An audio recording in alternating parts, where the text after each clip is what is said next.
Господе, јас не те молам да ми дадеш љубов. Љубовта веќе ја носам во себе.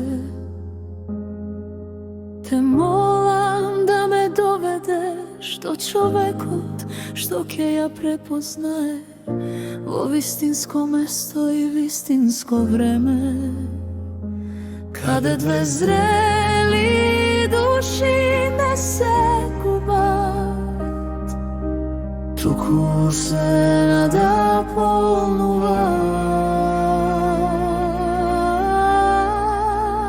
Кога Господ спојува, не спојува случајно. Тој спојува мисла со мисла, енергија со енергија, две аури во еден круг, што никој не може да го пресече. Кога Господ спојува, ништо не разделува.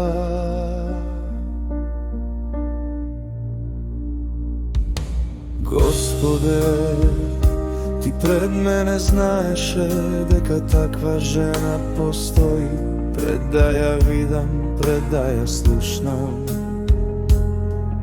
Жената што не бега од лабочина, што знае граници, што носи светлина без да ја наметнува.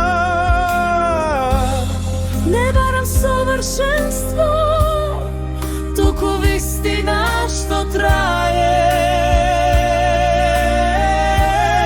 Мислам дека е време да се споиме и изградиме свете, светница, свето. Кога Господ спојува, не спојува тела. Спојува намери, две аури се преплетуваат, Две тишини се разбираат и се раѓа заеднички здив, што не се троши со време. Кога почна комуникацијата, зборовите беа вишок, мислите се среќава пред гласот.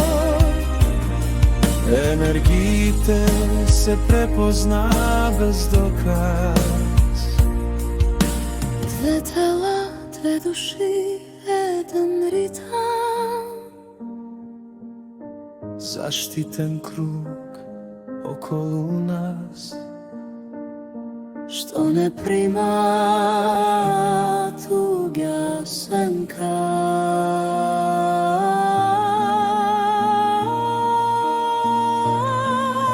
Ние не се споивме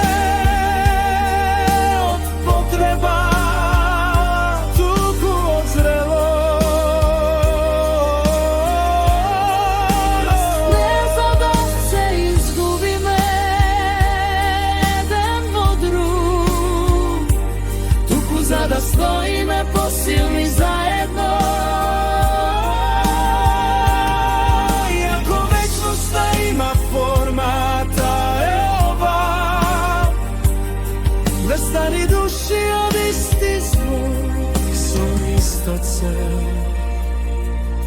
Да трае